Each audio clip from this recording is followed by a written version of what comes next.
Hello, welcome to Study Vibes Education. Study Vibes Education पर आप सभी का स्वागत है। जैसा कि रिसेंटली हम जो लेक्चर सीरीज कंटिन्यू कर रहे हैं, हमने governor and governor general of Bengal, तो उसकी एक लेक्चर सीरीज हमारी चल रही थी। और कल जो लेक्चर, एक दिन छोड़ के एक दिन इसका लेक्चर आ रहा है, एक दिन हिस्ट्री का जो लेक्चर है हमारा जो दिल्ली सल्तनत, ठीक है। तो इसके रिगार्डिंग सेकेंड लेक्चर मैं आपके सामने लेकर आया हूँ। तो गवर्नर जनरल जो थे वो लगभग हमने कवर किए थे कल। 5 किए होंगे। लास्ट लेक्चर में हमने 5 किए हैं। ये जो है ये पार्ट सेकंड है। पार्ट फर्स्ट इससे पहले आ चुका है, तो आप उसको जाके देखें अगर आपने नहीं देखा है तो, ठीक है। तो स्टार्ट करते हैं इस लेक्चर को। 5 हमने इससे पहले पढ़ लिए थे। तो 1757 ईस्वी में स्टार्ट होता है ये जो भी प्रोसेस गवर्नर जनरल बनाने का, और गवर्नर बनाने का, ठीक है। 1757 से गवर्नर का पद बनता है, और गवर्नर के पद के बाद में जनरल गवर्नर, गवर्नर जनरल बनते हैं, और फिर वाइसराय बनते हैं। तो ये सारा प्रोसेस चलेगा कंटिन्यू, ठीक है। उससे पहले study vibe education online platform है, यहाँ पर आप हमसे जुड़ सकते हैं और अपने नॉलेज को बिल्ड कर सकते हैं। और वेरियस इश्यूज़ पर हमारी वीडियोस प्रोवाइड की जाती है, शॉर्ट वीडियोस के रूप में, साथ ही साथ लेक्चर वीडियोस के रूप में। तो आप वहाँ से जाकर अवेयर कर सकते हैं, और साथ ही साथ रिसेंट में जो भी टॉपिक हो रहे होते हैं उनसे रिलेटेड सारी वीडियोस हम अवेलेबल करवाते हैं, ठीक है। लेक्चर डिस्कशन ये जैसे आपके सामने मैं कर रहा हूँ, इस तरह से भी लेक्चर डिस्कशन किया जाता है। चलिए आगे चलते हैं। Myself Ashutosh Tailor, part second start करते हैं। और 1 मिनट, अगर आपको पीडीएफ या फिर और अदर इन्फॉर्मेशन चाहिए तो आप हमारे टेलीग्राम ग्रुप पे जुड़ सकते हैं। लिंक जो है वो डिस्क्रिप्शन में दिया हुआ है, आप वहाँ से जाके हमसे कनेक्ट हो सकते हैं। और फेसबुक पेज पर अगर जुड़ना चाहते हैं तो भी लिंक वहीं दिया हुआ है, स्टडी वाइब एजुकेशन आप सर्च करेंगे तो भी हमारा फेसबुक पेज आ जाएगा। इंस्टाग्राम पर आप हमसे जुड़ सकते हैं, क्योंकि अगर आपकी कोई भी क्वेरी हो तो आप हमें इंस्टाग्राम पर भी मैसेज कर सकते हैं। चलिए स्टार्ट करते हैं इस लेक्चर को। जैसा कि हमने 5 जो थे गवर्नर हमने यहाँ से पढ़ लिए थे, ठीक है ना। आज पार्ट सेकंड है। पार्ट सेकंड में सबसे पहले Warren Hasting. Warren Hasting Warren Hasting 1772 ईस्वी से 1774 ईस्वी तक रहे थे। इसमें 6 गवर्नर रहे थे। गवर्नर 6 रहे थे। 1757 1757 से 1774 तक गवर्नर रहते हैं। जो 6 गवर्नर थे, मैं वापस नाम रिपीट कर देता हूँ। पहला जो हमने पढ़ा था रॉबर्ट क्लाइव पढ़ा था, उनका जो टाइम पीरियड था 1757 से 1760 था, ठीक है। फिर वेंसी टॉट आए थे 1760 से 1765 के अंदर।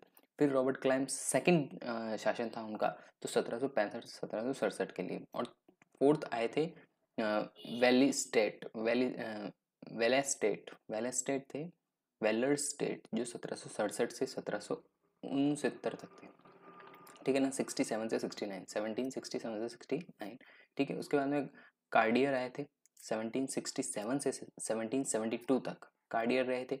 और वॉरेन हेस्टिंग जो आए हैं वो 1772 से 1774 तक, 70 से 72 से 74 तक, 17 से 72 से 74 तक। थोड़ा बोलने में हो सकता है थोड़ा ऊपर नीचे, ठीक है। यहाँ से देखते हैं। द्वैत शासन को समाप्त किया। द्वैत शासन को समाप्त करने का मतलब है कि यहाँ पर पहले कंपनी राज करती थी, फिर कंपनी ने क्या किया, नहीं सॉरी, पहले ब्रिटिश शासन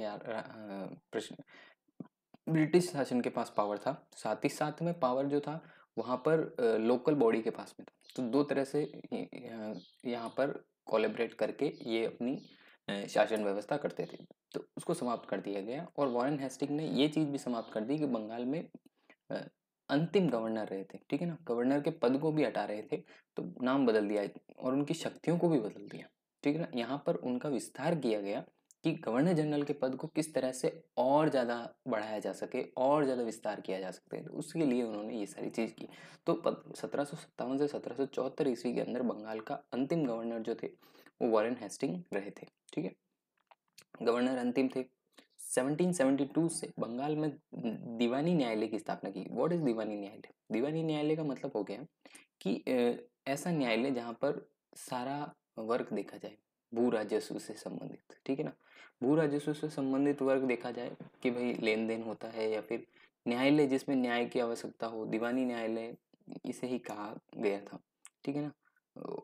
न्याय के लिए बोल सकते हैं कि हम भू राजस्व हुआ, चोरी डकैती, इससे संबंधित न्यायालय की व्यवस्था की गई, जहाँ पर न्याय दिया जा सके। 17(2) के अंदर न्यायालय की स्थापना की गई, दीवानी न्यायालय की स्थापना की गई। रेगुलेटरिंग एक्ट 1772 तो इसके अंदर दो चीज़ें IMP है। सबसे पहले गवर्नर के पद का नाम बदलकर गवर्नर जनरल कर दिया गया, ठीक है।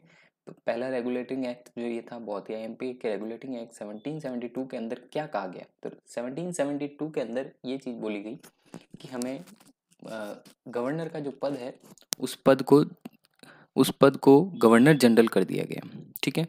और उच्च न्यायालय की स्थापना 1774 के अंदर की गई।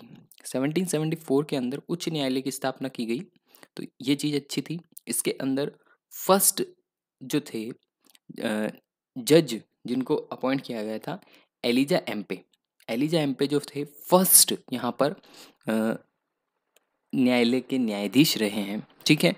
ये चीज़ बहुत IMP है कि एलिजा एम्पे कौन थे और उच्च न्यायालय की स्थापना कब हुई थी और फर्स्ट जो न्यायाधीश थे वो कौन थे। घुमा के कहीं से भी क्वेश्चन अगर पूछता है तो ये सारी चीज़ें उससे रिलेटेड को रिलेट करती हैं, ठीक है। इसमें एक नोट डाल देते हैं कि इन्होंने एक चीज़ और करी अपने शासनकाल में। इन्होंने ये किया कि बंगाल का जो खजाना था, यहाँ पर सारा राजस्व रखा जाता था, यहाँ पर सारा पैसा रखा जाता था, तो उसके स्थान मुर्शिदाबाद था पहले। कहाँ था? मुर्शिदाबाद। तो मुर्शिदाबाद से बदलकर इन्होंने क्या कर दिया, मुर्शिदाबाद से बदलकर इन्होंने कलकत्ता ले आए उसको, कि भाई कलकत्ता ले चलो इसको। तो कलकत्ता के अंदर रखा गया, ठीक है। मुर्शिदाबाद से क्या कर दिया गया, कलकत्ता स्थापित कर दिया गया। मुर्शिदाबाद से कलकत्ता स्थापित कर दिया गया। तो ये था वॉरेन हेस्टिंग के बारे में बहुत ही डिटेल में हमने यहाँ पर पढ़ा है कि उनके कार्यकाल में क्या क्या प्रोसेस हुआ। द्वैत शासन आया, बंगाल का अंतिम गवर्नर था का पद रखा, न्यायालय की स्थापना 1702 में की गई, रेगुलेटिंग एक्ट 1773 को लाया गया, गवर्नर का पद को नाम बदला गया, उच्च न्यायालय की स्थापना की गई। न्यायालय और उच्च न्यायालय दोनों चीज़ें अलग अलग है, ध्यान रखना, ठीक है। और पहले जज को भी यहाँ पर अपॉइंट किया गया, एलिजा एम्पे। और बंगाल का जो खजानागढ़ था मुर्शिदाबाद के अंदर, उसे वॉरेन हेस्टिंग ने क्या कर दिया, कलकत्ता को स्थापित कर दिया, ठीक है। यहाँ तक हमने पढ़ा। अब आता है गवर्नर जनरल। जहाँ तक हमने पढ़ा था वो जनरल पढ़े थे, गवर्नर पढ़े थे। अब पढ़ेंगे गवर्नर जनरल। तो गवर्नर जनरल और जनरल में अंतर कुछ नहीं था, पद सेम है, शक्तियों को विभाजित कर दिया गया और उस पद का विस्तार किया गया, ठीक है। तो ये सारी चीज़ें यहाँ पर थी। तो बंगाल का गवर्नर जनरल 1774 से 1833 तक रहा था। तो यहाँ पर ये चीज़ हमें ध्यान रखनी है कि इसका टाइम पीरियड जो है 1774 से 1833 तक है, ठीक है। वॉरेन हेस्टिंग जिन्होंने अभी अभी जस्ट गवर्नर का पद त्यागा है, वह ही अगले गवर्नर जनरल बन गए, ठीक है। यहाँ पर ये चीज़ आपको ध्यान रखनी है और ये सभी में होगा। वॉइस राय जो भी बनेंगे ना, उसके बाद में कंटिन्यू ये सारे में ऐसा ही होगा कि जो व्यक्ति इस चीज़ को छोड़ेगा, जो व्यक्ति इस चीज़ को त्यागेगा, वो अगले वाले पद पे बैठेगा, ठीक है। चलिए आगे चलते हैं। तो यहाँ पर ये पहले क्या बन गए, गवर्नर, ठीक है, गवर्नर जनरल बन गए। Act of statement 1781। तो एक्ट ऑफ स्टेटमेंट 71 क्या कहता है कि इन्होंने एक्ट ऑफ 1701 के अंदर क्या किया, 1781 के अंदर जो इन्होंने एक चीज़ लाई कि उच्च न्यायालय व गवर्नर जनरल के मध्य शक्तियों का विभाजन कर दिया। जो मैंने अभी आपको बात कही थी कि ये क्या करते हैं, अपनी शक्तियों को विभाजित कर देते हैं, ठीक है। उच्च न्यायालय के अंदर इन्होंने यही प्रोसेस किया कि उच्च न्यायालय और गवर्नर जनरल के बीच में मध्य शक्तियों को विभाजित कर दिया। कुछ काम ये करेंगे, कुछ काम वो करेंगे, ताकि सुविधाजनक रहे। कुछ काम इनके लिए हो जाए और कुछ काम उनके लिए हो जाए, ठीक है। शक्तियाँ विभाजित रहे, कार्य के अंदर कार्य निर्भरता को कम किया गया कि भाई ज़्यादा उसके ऊपर लोड ना रहे, ज़्यादा वो वर्क ना करें। तो यहाँ पर एक केस आया था, जब ये बोलना तो ये पड़ेगा गवर्नर जनरल। अब जब ये गवर्नर जनरल थे तो इनके समय में एक केस आया था। तो 5 अगस्त 1776 ईस्वी के अंदर नंद कुमार केस था। केस क्या था कि हुगली का एक फौजदार था हुगली का एक फौजदार था जिसके ऊपर झूठा मुकदमा का केस चलाया गया, मतलब झूठा केस चलाया गया, मुकदमा चलाया गया कि भाई कुछ इनरेगुलरिटीज़ आई थी। टैक्स ऑफिसर था वो, तो टैक्स ऑफिसर होने के साथ में कुछ ऐसी इनरेगुलरिटीज़ आई थी, तो उसके अंदर हालांकि उनकी गलती नहीं थी, ठीक है। तो उस समय इनके न्याय के प्रोसेस को देखा गया, तो उस न्यायिक हत्याकांड हुई, उस केस में झूठा फंसाया गया और फांसी की सजा दी गई, ठीक है। तो यहाँ पर जो न्याय की बात कही गई थी, उच्च न्यायालय की स्थापना की गई थी। तो यहाँ एक आते हुए एक ड्रॉबैक हो जाता है कि जब न्याय की व्यवस्था के लिए आपने ये सारा प्रोसेस किया, पर न्याय तो किसी को मिल ही नहीं रहा है। आई होप समझे होंगे कि क्या कहना चाह रहे हैं। जब आपने कहा उच्च न्यायालय की स्थापना करेंगे, ऐसा करेंगे, वैसा करेंगे, पर ऐसा तो हो ही नहीं रहा है, नुकसान और लोगों का हो रहा है। तो इसलिए इस केस को थोड़ा सा हाईलाइट किया गया था कि जब आप न्याय देने की बात कह रहे हैं तो न्याय कहाँ हो रहा है, ठीक है, किसके लिए हो रहा है, आप ये बताइए। तो यहाँ पर ये एक न्यायिक हत्या कह सकते हैं इसको, न्यायिक हत्या कह गई थी टैक्स ऑफिसर नंद कुमार, ठीक है। ये चीज नंद कुमार का केस था। तो नंद कुमार के केस में यहाँ पर पता लगा कि यहाँ पर न्याय हुआ ही नहीं है, न्याय की बात कही गई है पर न्याय किसी के साथ नहीं हो रहा है, ठीक है। ये केस था। चलिए आगे चलते हैं। 1781 ईस्वी में 81 में क्या होता है कि कलकत्ता में पहला मदरसा खोला जाता है। मुस्लिम शिक्षा के लिए यहाँ पर बढ़ावा दिया गया। मुस्लिम शिक्षा में बढ़ावा देने के लिए इन्होंने सबसे पहले मदरसे की स्थापना की, ठीक है। जहाँ स्कूल कॉलेजेस थे, उसी के साथ में एक मदरसे की भी स्थापना की गई। चलिए आगे देखते हैं। 1779 के अंदर ताल गांव का युद्ध हुआ। ताल गांव का युद्ध म, महाराष्ट्र मेरठ। तो ये ताल गांव का जो युद्ध था ये अंग्रेजों के बीच हुआ था, और हार जो हुई थी, तालघाट का युद्ध जो था हारा था मेरठ से।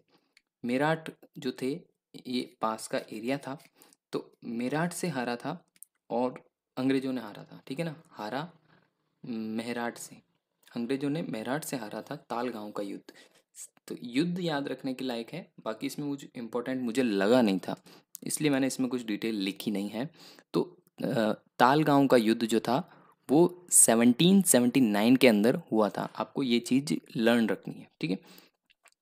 इसी के दरमियान आगे क्या होता है, इसी के दरमियान एक और घटना यहाँ पर होती है। 1778 में और 1784 के अंदर एक आंग्ल मैसूर युद्ध होता है। हालांकि आंग्ल मैसूर युद्ध हमने उसके समय भी शायद पढ़ा होगा मेरे हिसाब से। ये आंग्ल मैसूर युद्ध काफ़ी आएगा, तो इसका डिस्कशन उसमें भी हुआ था मेरे हिसाब से हुआ था। तो हैदर अली नाम के व्यक्ति के साथ अंग्रेजों ने मैसूर के अंदर, हैदर अली जो थे शासक थे, उनके साथ में सेकंड, यहाँ पर सेकंड युद्ध किया था। आंग्ल मैसूर युद्ध, दूसरा मैसूर युद्ध किया था सेकंड, ठीक है, सेकंड किया था। तो हैदर अली के साथ में किया था, ठीक है ना। और यहाँ पर मेरे हिसाब से हैदर अली की ही जीत हुई थी, हैदर अली की यहाँ पर जीत हुई थी। और फिर 1784 के अंदर मंगलोर संधि हुई थी इन दोनों के बीच में, अंग्रेजों के बीच में और हैदर अली के बीच में एक संधि हुई थी, जिसको मैंगलोर संधि कहा गया। क्या कहा गया? मैंगलोर संधि कहा गया, हैदर अली के साथ हुई थी, ठीक है। ये चीज़ आपको ध्यान रखनी है। युद्ध किसके साथ हुआ था? हैदर अली के साथ हुआ था। और संधि भी किसके साथ होगी? हैदर अली के साथ होगी, ठीक है। आगे देखते हैं। इसी के अंदर इजारेदारी एक प्रथा थी। इजारेदारी की प्रथा ऐसी थी कि पुराने ज़माने में जो लोग थे अधिकतर अपनी जिंदगी व्यापन करने के लिए खेती बाड़ी करते थे, या फिर गांधी जी के युग में आए तब देखे कि सूती वस्त्र से संबंधित कोई चरखा चलाना या फिर ऐसा कपास का वर्क करना, तो ये सारी चीज़ें उस समय आई थी। तो उस समय के दरमियान जब भू राजस्व, मतलब जो भूमि से जो कर लिया जाता था, भू राजस्व का कार्य ठेके पर देना, मतलब आप किसी की ज़मीन है, आपको पैसा, मतलब आपकी ज़मीन है, आपकी ज़मीन से खेती हो रही है, अगर आपने टैक्स वगैरह देना है तो वो ठेके पर देना, मतलब टैक्स लेना जो ठेके पर दे देना। मतलब पहले क्या होता था, अंग्रेजों खुद सेल्फली उस पर नहीं लेते थे, ठीक है ना। पहले वो क्या करते थे कि एक ऐसा आदमी रख देते थे, ऐसा मुनीम रख लेते थे, तो वो जाता था और टैक्स वसूल करता था। ऐसा अधिकारी रख लेते थे जो जाता था और टैक्स वसूल करता था। तो ये ठेके पर दे दिया, अपने अंदर अंडर नहीं रखा। इजाजतदारी में यही हुआ था, भू राजस्व का कार्य जो था वो ठेके पर देना, ठीक है ना। जैसे आज ज़मीन ली और हमने अपना काम कर दिया, बिल्डिंग बना दी, और फिर हमने उसको बिल्डिंग बनाने के लिए ठेके पर दे दिया। मतलब काम वो करेगा पर अपने को कोई रेख रख देके नहीं रखनी है कि भाई काम मेरे को पूरा चाहिए, बस इतना सब। तो इजाजतदारी ये थी। आगे और भी दो तीन इसमें आएगी इजाजतदारी, मालबाड़ी, रैयतबाड़ी, तो उस समय आप इसको डिटेल में डिस्कस करेंगे, ठीक है। 1784 के अंदर जो था, गवर्नर जनरल के अ, परिषद के सदस्य, मतलब अब क्या हुआ कि गवर्नर जनरल का परिषद होती है, मतलब इनकी जो मीटिंग्स वगैरह होती हैं, तो उसके अंदर परिषद होती है, जिनकी कार्यकारिणी होती है, उनके सदस्य होते हैं। तो उसके अंदर क्या किया गया कि 1784 के अंदर पहले जो थे गवर्नर के पद के साथ में 4 सदस्य होते थे उसकी परिषद में, ठीक है। उसको घटाकर अब 3 कर दिया गया, क्योंकि नाम बदल दिया, तो गवर्नर जनरल के पद को 3 सदस्यों के साथ में कार्यकारिणी बताया गया। इस पैक्ट को पिट्स इंडिया एक्ट 1784 भी कहा जाता है। क्या कहा जाता है कि अपने कार्यकारिणी परिषद के अंदर 4 सदस्यों में से 3 सदस्य कर दिए गए, ठीक है। पहले 4 थे, घटाकर अब 3 कर दिए गए, तो ये पिट्स इंडिया एक्ट 1784 आता है, ठीक है। साहित्य का रूपांतरण किया गया। इन्हीं के दरमियान क्या होता है कि इंडिया की कुछ हॉली बुक्स हैं, ठीक है, या फिर कुछ ऐसी उपन्यास, ऐसे ग्रंथ सॉरी कुछ ऐसे उपन्यास और ऐसे ग्रंथ हैं जिनकी भाषा का रूपांतरण किया गया। तो उनकी भाषा का रूपांतरण क्यों किया गया? क्योंकि पश्चिमी सभ्यता का जो प्रभाव था वो हमारे ऊपर धीरे धीरे आ रहा था। अंग्रेजों ने अपना प्रभाव छोड़ने के लिए, अपनी शिक्षा पद्धति को अच्छा बताने के लिए और अपने कुछ अपने नियमों, कानूनों और अपने व्याख्यानों को प्रदर्शित करने के लिए और लोगों पर दबाव महसूस कराने के लिए उन्होंने अपने कुछ भाषा साहित्य को हमारे अ, आम जन पर प्रभावित किया। तो उसके अंदर क्या किया, इन लोगों ने अपनी हमारी होली बुक्स को अपनी भाषा में ट्रांसलेट कर दिया, ठीक है। गीता है, हितो उपदेश, अभिज्ञान शकुंतलम, कुछ ऐसे थे काव्य, महाखंड, तो उनको रूपांतरित कर दिया। चार्ल्स विल्किंस ने ट्रांसलेट किया इंग्लिश में गीता और हितोपदेश को, और स्वयं ने जो है अभिज्ञान शकुंतलम ट्रांसलेट किया। तो ये चाहते थे कि हम इनकी भाषा, कल्चर और सभ्यता को समझें, तो और अपनी भाषा का प्रभाव डालें, तो इसलिए उन्होंने ट्रांसलेट करना प्रारंभ कर दिया, ये सारी चीज़ प्रोसेस स्टार्ट कर दी। रिंग फेज की नीति, इसी के दरमियान एक रिंग फेज की नीति भी यहाँ पर अपनाई गई थी।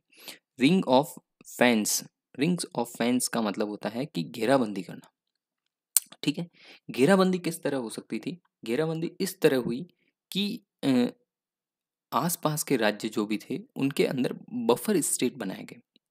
What is buffer state? क्या होता है ये बफर स्टेट? बफर स्टेट ये ऐसे हो कह सकते हैं, एक एग्जांपल लेते हैं कि जैसे सोच लीजिए आप किसी राज्य में रहते हैं, आपके पास के जो 2 राज्य हैं और 3 राज्य हैं, अगर वे राज्य कमजोर है, अंग्रेज ये देखते हैं कि अगर ये 3 राज्य कमजोर हैं, 2 राज्य कमजोर हैं, तो ये राज्य इसी राज्य में मिलाकर इसे बड़ा राज्य बना दिया जाता, ठीक है। अगर ये दोनों मित्र हैं तो अच्छी बात है, इनको लड़ाओ, ठीक है, लड़ाई करवा देते हैं। अगर ये दोनों विरोधी हैं तो भी इनको लड़ाई करवाते हैं, मित्र हैं तो भी, मतलब कुल मिला के यहाँ पर इन दोनों को लड़ाया जाता और ये आश्वासन दिया जाता है कि हम आपको प्रोटेक्ट करेंगे। वो आपको लड़ने के लिए तैयार हो रहा है, हम आपको यहाँ पर प्रोटेक्ट करेंगे। और अगर ये दोनों अच्छे मित्र होते तो इनको मिलवा भी देते, अगर ये मिलने जैसे होते तो इसको मिलाकर एक स्टेट बना देते और अदर 2 स्टेट्स उनसे लड़ाते रहते। तो ये थी अंग्रेजों की नीति, रिंग फेस की नीति। पहले तो क्या करते थे, अपने बाउंड्री बनाओ सबसे पहले तो। बफर स्टेट का यहाँ पर रिंग फेस की नीति इसी तरह थी कि घेरा बनाया जाए और घेरे में इन सबको रखा जाए। बफर स्टेट इसी तरह आपको डिफाइन मैंने कर दिया कि बफर स्टेट क्या होता है, ठीक है। 1772 के अंदर डीएम के पद को क्रिएट किया गया। डीएम मतलब कलेक्टर, कलेक्टर का पद यहाँ पर बनाया गया। तो अंग्रेजों ने कुछ नीतियाँ बहुत ही गलत रखी थी, पर कुछ नीतियाँ अच्छी भी थी, जिनके माध्यम से आज भी हम काफ़ी चीज़ें यहाँ पर देख रहे हैं। तो डीएम का पद 1772 के अंदर क्रिएट किया गया था रिंग फेस की नीति के दरमियान।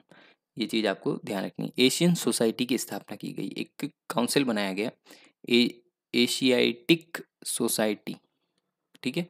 एशियाटिक सोसाइटी, एक काउंसिल बनाया गया, एशियाटिक सोसाइटी की स्थापना की गई। महाअभियोग लाना मतलब किसी भी पद के विरुद्ध आप अगर महाअभियोग लाते हैं तो यहाँ पर महाअभियोग लगाना, ये भी एक नीति प्रारंभ कर दी गई कि अगर आपको यहाँ पर नहीं है, इस चीज़ से सहमति नहीं है, आप इससे नाखुश हैं या फिर आपको विश्वास नहीं है, तो उसके अंदर महाअभियोग लाकर उस पद से हटाया जा सकता है किसी भी को। डीएम, तो इसलिए ये सारा डीएम का पद बनाया था। एशियन सोसाइटी की स्थापना हुई थी, महाअभियोग और बफर स्टेट, ये हमने यहाँ पर एक बहुत बड़ा कह सकता हूँ मैं, इतने बड़े ही रहेंगे इसके अंदर, क्योंकि डिटेल में पढ़ रहे हैं तो सारी चीज़ें हम यहाँ पर डिस्कशन करेंगे। वॉरेन हेस्टिंग 1774 से 1785 तक रहे थे और ये सारा उन्होंने किया था। पहले क्या थे, प्रथम गवर्नर जनरल थे। Act picked act of statement आया था कि उच्च न्यायालय और उनकी शक्तियों का विभाजन। फिर एक केस होता है नंद कुमार केस, वो भी हमने यहाँ पर पढ़ा 5 अगस्त 1776 में हुआ था।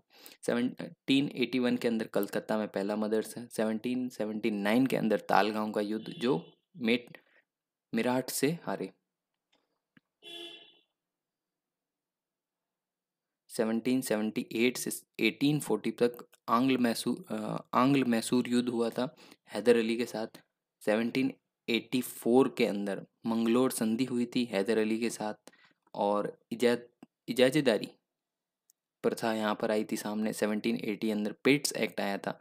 मैं इसके अंदर पिट्स एक्ट 1784, ये भी आईएमपी है। और एक अंदर और आया था statement of state act of statement, ये भी थोड़ा आईएमपी है। इन दोनों को आप नोट कीजिएगा ज़रूर। साथ ही साथ आई होप आप मेरे साथ में अपने पेन कॉपी पे नोट्स उतारते ही होंगे, और नहीं भी उतारते हैं तो एक बार ज़रूर इनको नोट ज़रूर कीजिएगा। साहित्य का भाषा रूपांतरण हुआ था, रिंग फेस की नीति आई थी। यहाँ तक हमने पूरा कंप्लीट कर लिया। चलिए आगे देखते हैं।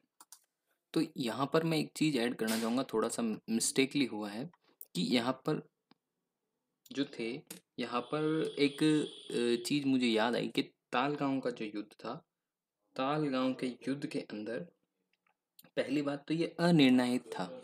फिर हार तो ऑब्वियसली अंग्रेजों की हुई थी, पर यहाँ पर अनिर्णायक युद्ध था। और इसके अंदर मेरे को जहाँ तक याद आ रहा है, नाना फडणवीस जो थे उनका युद्ध हुआ था वॉरेन हेस्टिंग के साथ, ठीक है। और इसके अंदर मराठा ही थे, तो मरेठा, ठीक है, ये चीज़ थी। हो सकता है मिस्टेक हो जाती है कभी कभी, इसमें लिखने में भी प्रॉब्लम आती है, इसमें कभी कभी प्रोसेस में रहता है। तो ठीक है, आई होप आपको यहाँ तक समझ में आया होगा। चलिए आगे चलते हैं।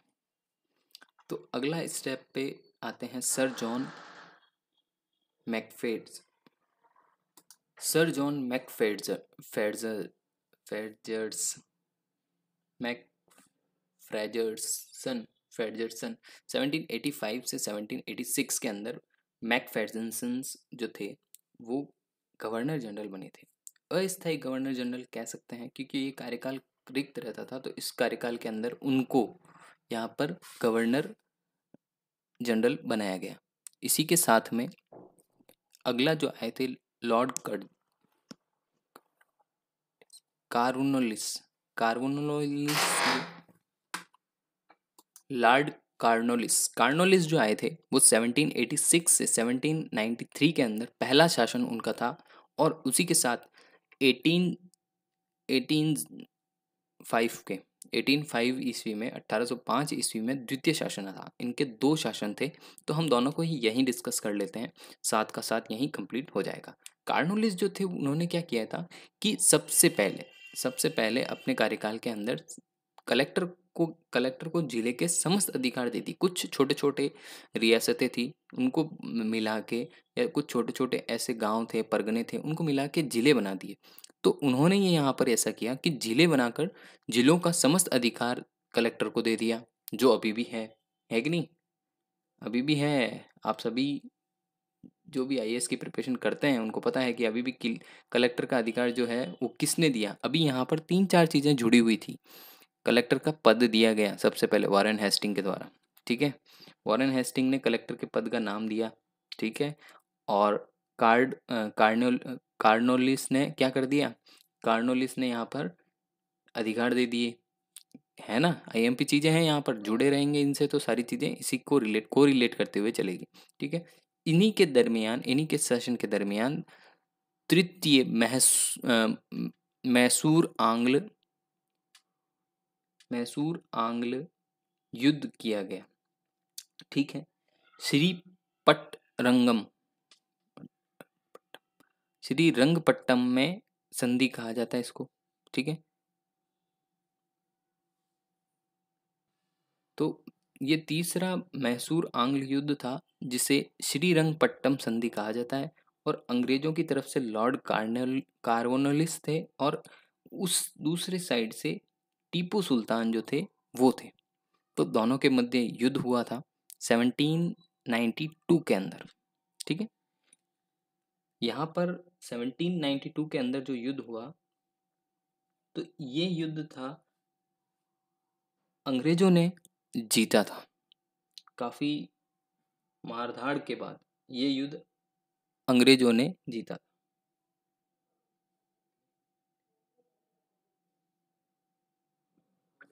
यहाँ पर लिखने में थोड़ा त्रुटि हुई है, मैसूर है, ठीक है।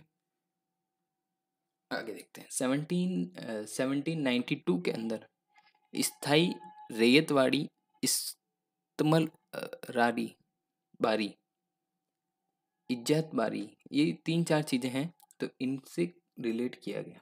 क्या किया गया कि स्थाई रैयतवाड़ी इस्तेमार रारी मारी इस्तेमरारी इस्तेमरारी इस्तेमरारी, ठीक है।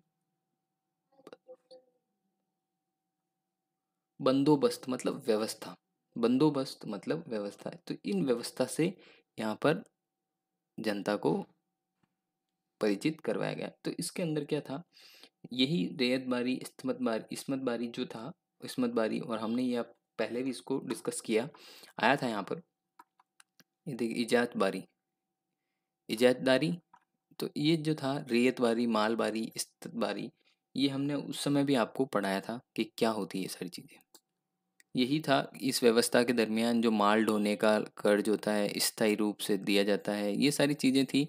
कुल मिला के कर्ज लगाए गए थे अंग्रेजों के द्वारा किसानों के ऊपर, ठीक है। आगे देखते हैं। तो भारत में नागरिक सेवा का जनक, इनको क्या कहा जाता है, भारत में नागरिक सेवा का जनक कहा जाता है।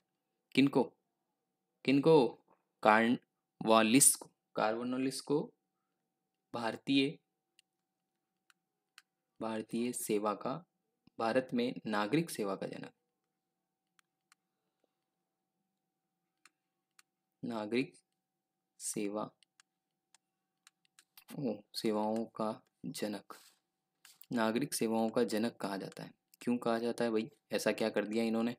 तो इन्होंने civil services civil services civil सेवाओं का इन्होंने यहाँ पर क्या रखा था, नींव रखी थी। तो फर्स्ट ऑफ ऑल जो था, क्या सिविल सर्विसेज एग्जाम आपके माइंड में आएगा ये क्वेश्चन कि क्या first of all civil services का एग्जाम जो था वो भारत में हुआ था? क्योंकि ये तो भारत की प्रोसेस था, तो डेफिनेटली मैं कहूँगा नहीं। क्यों? क्योंकि ये यूरोपीकरण से हुआ था, तो यहाँ पर पहला भारत में एग्जाम नहीं हुआ है, ना ये भारत से किए गए।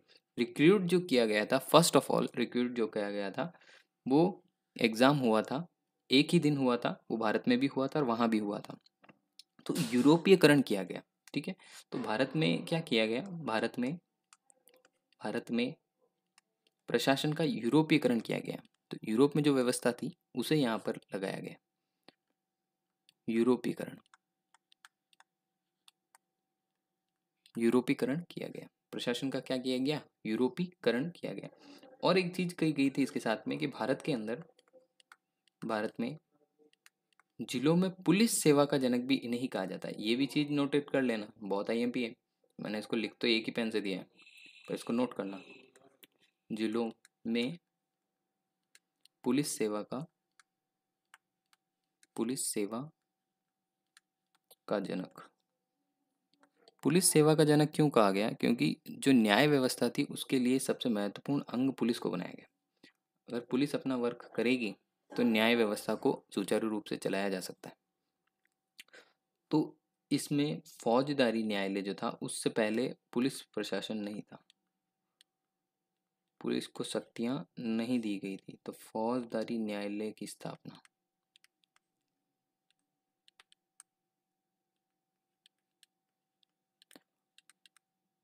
ठीक है। आई होप यहाँ से समझ आया होगा कि फौजदारी न्यायालय जो था, पहले पुलिस की प्रशासन की इंटरफेरेंस नहीं होता था, सीधा पकड़ के न्यायालय में पेश कर दिया जाता था। तो अब क्या हुआ, पुलिस सेवा दी गई, पुलिस सेवा का जनक कहा जाता है, पुलिस सेवा दी गई। तो उसमें क्या होता है कि पुलिस अपना वर्क करेगी, फिर न्यायालय में उनको भेजा जाएगा, नहीं तो सीधा न्याय ही होता था, जांच वाँच नहीं होती थी। तो आई होप आपको ये लेक्चर समझ में आया होगा।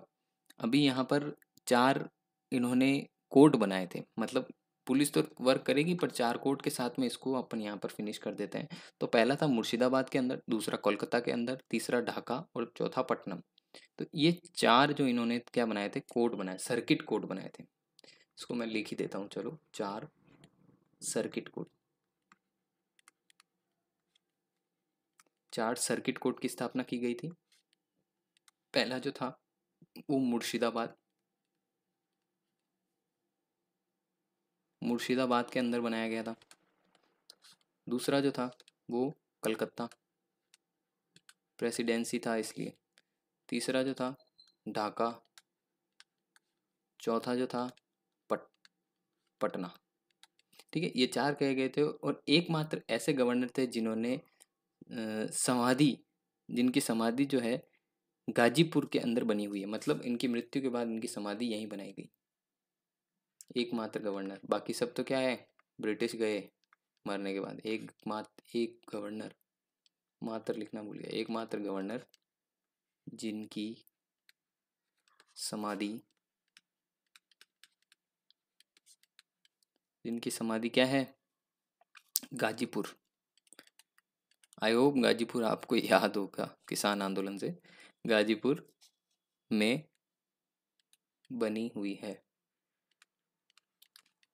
तो यहाँ पर हमने पूरा कंप्लीट कर लिया है कार्बोनोलिस को।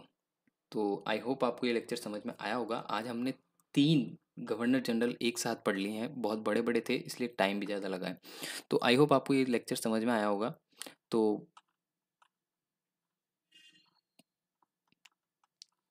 मिलते हैं नेक्स्ट लेक्चर में। Thank you so much, have a nice day, safe रहें, सुरक्षित रहें, कोरोना वायरस से लड़ते रहें। Have a nice day, bye bye.